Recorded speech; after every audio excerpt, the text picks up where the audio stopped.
জুবিন গাৰ্গে আৰু গীত নাগায়, জুবিন গাৰ্গে আৰু বিহু মঞ্চত মায়াবিনী গাই আছো দেখোন। এয়া আচলতে কালি এটা সংবাদ মাধ্যমত এটা চৰ্চিত বাতৰি, জুবিন গাৰ্গে আৰু বিহু মঞ্চত অনুষ্ঠান পৰিৱেশন নকৰে। তাৰ পাছত আচলতে কিয় কৈছিলে, কি কাৰণে এই কথাটো কৈছিলে, সেয়া আমি জানিবলৈ আহিছো। আমি জুবিন গাৰ্গৰ সৈতে উপস্থিত আছো আমাৰ এই সন্ধান অনুষ্ঠানত। মই দেৱাশিষ কাঠকটীয়া। প্ৰথমতে কৈছো জুবিন গাৰ্গে গীত নাগায়, এই কথাটো কেনেকুৱা ধৰণৰ কথা? নাই গীত নোগোৱাটো কথা নহয়, মই গান গাই আছো এতিয়াও, দিনে 4-5টা গান গাই আছো, ষ্টুডিঅ'তে আছো ইনফেক্ট।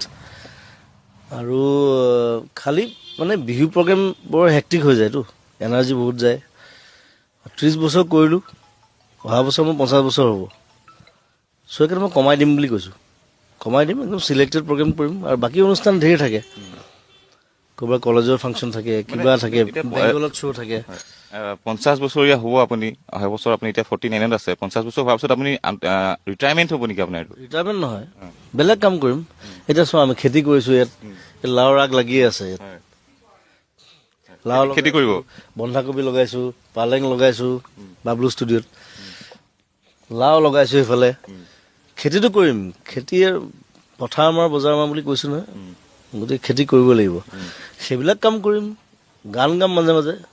যে এবছৰত বোলে 10খন প্ৰগ্ৰেম, 15খন প্ৰগ্ৰেম, ভাল ভাল চিলেক্টেড, তেনেকৈ কৰিম। মানে গানৰ মঞ্চৰ বিহু প্ৰগ্ৰেমত বহুত কষ্ট হয়, কথাটো হ'ল সেইটো।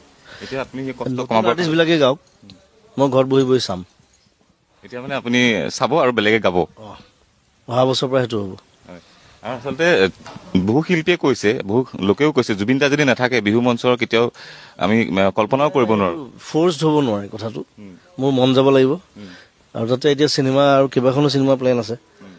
চিনেমাটো বেছি ইম্পৰ্টেণ্ট এতিয়া মোৰ কাৰণে। মই আগতে কৈছোঁ যে 25 বছৰ মই সংগীতক দিলোঁ, নেক্সট 25 বছৰ মই চিনেমাক দিম, অসমীয়া চিনেমা।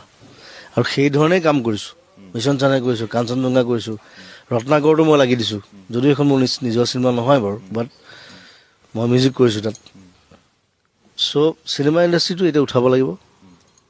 আৰু চিনেমা ইণ্ডাষ্ট্ৰি উঠিলে গানো উঠিব, লগত মিউজিকো উঠিব, আৰ্টিষ্ট উঠিব। মায়াবিনী ৰাতেৰ বুকুত দেখা পানো তোমাৰ ছবি, ধৰা দিলা গোপনে আহি আৰ কোন। এতিয়া বিহু প্ৰগ্ৰেম কৰিলে সেই 3 মাহ পিছত কাম কৰা মানে স্পৃহাটো বেলেগ হৈ যায়, যে ৰেষ্ট লওঁ নেকি, কাম নকৰোঁ নেকি, ক'ৰবাত যাওঁ। 2 মাহ একেলগে দৌৰি ফুৰা ধেমালি কথা নেকি, এই ৰাতি ৰাতি। আৰু সেইকাৰণে মই কমাই দিম।